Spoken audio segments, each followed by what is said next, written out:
ತಮ್ಮ 3-4 ಜನ ಇದ್ದಾರಲ್ಲ, ಎಲ್ಲ ಊರಲ್ಲೂ ತಗೊಂಡು ಹೋಗ್ತಾರೆ. ನೀವು ನೋಡಿದ್ದೀರಾ ಮಡಿಕೆ? ಬೇರೆ ನೋಡಿ, ಅಲ್ಲಿ ಉಂಟು ಸ್ಟಾಪ್ ನೋಡಿ. ಫಸ್ಟ್ ಇದೊಂದ್ಸಲ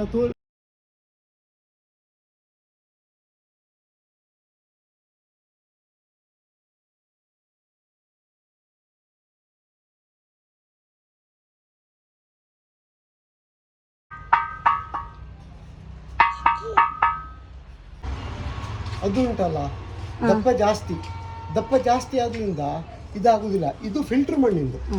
ಇದು ಫಿಲ್ಟರ್ ಮಣ್ಣು ಅಂತ ಹೇಗೆ ಗೊತ್ತುಂಟ ನಿಮಗೆ? ಮನೇಲಿ ನಾವು ರಾಗಿ ಮಣ್ಣೆ ಮಾಡ್ತೇವಲ್ಲ, ರಾಗಿ ಮಣ್ಣಿ ಗಾಳಿಸಿ ಸೋಸಿ ಅದಕ್ಕೆ ಇದಕ್ಕೆ ಅಂದರೆ 2 ಟ್ಯಾಂಕಿ ಮಾಡಬೇಕು. 2 ಟ್ಯಾಂಕಿ ಮಾಡಿ ನೀರನ್ನು ಕರಡಿ ಆಚೆಗೆ ಹಾಕಬೇಕು. ಆಚೆ ಹಾಕಿ ಅದು 2 ಡೇಸ್ ಬಿಡಬೇಕು. ಈ ತೆಂಗಿನೆಣ್ಣೆ ಹಂದಾಗ ಸರಿ ಹನಿತದೆ. ಆವಾಗ ಮಡ್ಡು ಉಂಟಲ್ಲ ಅಡಿಯಲ್ಲಿ ನಿಲ್ತದೆ.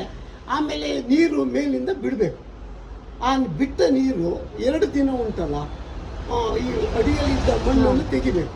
ಈ ಕೆಲವರು ಅಂತ ಮಾಡ್ತಾರೆ, ಮಿಷಿನಿಗೆ ಹಾಕಿ ಮಾಡ್ತಾರೆ, ಅದು ಅಷ್ಟು ಕ್ಲೀನ್ ಆಗಲ್ಲ, ಇದಾಗಲ್ಲ. ಇದು ನಿಮ್ಮದು ರಾಗಿ ಮಣ್ಣಿ ತಿಂದಾಗೆ ಅಷ್ಟು ಸ್ಮೂತ್. ಮತ್ತು ಇದರಲ್ಲಿ ನೀವು ಮಾಡಿದ್ರು ಉಂಟಲ್ಲ, ಒಳ್ಳೆ ಪದಾರ್ಥ ಅಂದರೆ ಅಷ್ಟು ಫೈನ್ ಆಗ್ತದೆ. ನೀವು ಯಾವುದೇ ಐಟಮ್ ಮಾಡಲಿ, ಸೋನಾ ಮೊಸರು ಅನ್ನ ಮಾಡಿದ್ರು ಅಷ್ಟು ಫೈನ್ ಆಗ್ತದೆ ಇದು ಕ್ವಾಲಿಟಿ ಅಂತ ಹೇಳಿದರೆ, ಗೊತ್ತಾಯ್ತಲ್ಲ. ಮತ್ತು ಕೋಲ್ಡ್ ನಿಮಗೆ ಎನಿ ಟೈಮ್ ಇದಿಲ್ಲ. ನೀವು ಒಂದು ವೇಳೆ ಯೂಸ್ ಮಾಡಲಿಲ್ಲ, ಒಂದು 15-20 ದಿನ ಉಂಟಲ್ಲ, ಬದಿಗಿಡ್ತೀರಿ, ವಾಪಸ್ ಒಂಚೂರು ಗಂಜಿ ತಿಳಿ ಹಾಕಿ ಯೂಸ್ ಮಾಡಿದರೆ ಆಯಿತು, ಸೂಪರ್ ಆಗುತ್ತೆ. ಮತ್ತು ಇದು ಕೋಳಿಗೆ ಬೇರೆ ಮಾಡಬೇಕು, ಮೀನಿಗೆ ಬೇರೆ ಮಾಡಬೇಕು. ನೀವು 2 ಒಟ್ಟು ಒಂದರಲ್ಲಿ ಮಾಡಬಾರ್ದು. ಅಂದರೆ ಕೆಲವು ಮೀನಿಗೆ ಉಂಟಲ್ಲ ಗಬ್ಬು ವಾಸನೆ ಬರ್ತದೆ, ಅದು ತಿನ್ನೋಕ್ಕಾಗಲ್ಲ, ಗೊತ್ತಾಯ್ತಲ್ಲ. ಇದರಲ್ಲಿ ಆಗಲ್ಲ, ಮಾಡಿದರೆ ಒಳ್ಳೆಯದಾಗ್ತದೆ. ಮತ್ತು ನಿಮ್ಮದು ಸುಕ್ಕ ಮಾಡೋದಾದರೂ ಅಷ್ಟೇ, ಇದರಲ್ಲೂ ಮತ್ತು ಅಗಲದು ಉಂಟು, ಅಗಲವಾಯಿದು, ಅದು ಸುಕ್ಕ ಪದಾರ್ಥ ಮಾಡಿದ್ರು ಹೀಗೆ ನೋಡಿ, ಮುಚ್ಚಳ ಜಸ್ಟ್ ತೆಗೆದ್ರೆ ಸಾಕು, ಕರೆಕ್ಟ್ ಬೆಂದದ್ದು ಗೊತ್ತಾಗ್ತದೆ, ಗೊತ್ತಾಯ್ತಲ್ಲ. ಹಾಗಂದೇಳಿ ನಾವು ಕೋಳಿ ಗಿಡಿ ತಿನ್ನುವುದಿಲ್ಲ, ನಾವು ಪ್ಯೂರ್ ವೆಜ್. ಅನ್ನ ಮಾತ್ರ ಉಂಟಲ್ಲ ಇದರಲ್ಲೇ ಮಾಡ್ತೇವೆ. ನಮಗೆ ಇದ್ರದನ್ನ ಭಾರಿ ಒಳ್ಳೆಯದಾಗ್ತದೆ. ನಾವು ನೋಡಿ ಒಂದೇ ಲೋಟ ಅಕ್ಕಿ ಹಾಕೋದು, ಒಂದೇ ಲೋಟ ಅಕ್ಕಿ ಹಾಕಿದರೆ ಅದರೊಳಗೆ ನಾವು 3 ಜನ ಊಟ ಮಾಡ್ತೇವೆ.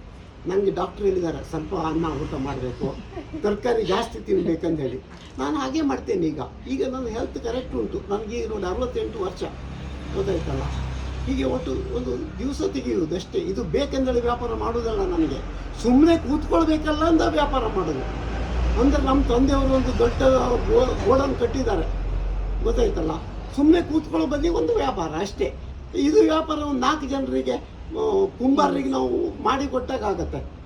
ಮತ್ತು ನಾವು 10,000 20,000 ಅಡ್ವಾನ್ಸ್ ಕೊಟ್ಟು ಮಾಡಿಸ್ತೇವೆ. ನಾವು ಮಾಲ್ ನೋಡ್ಕೊಳ್ತೇವೆ ಫಸ್ಟಿಗೆ. ಇಲ್ಲಿದ್ರೆ ಒಂದು ದುಡ್ಡು ತಗೊಂಡು ಓಡಿ ಹೋದರೆ, ಹೌದಲ್ಲ.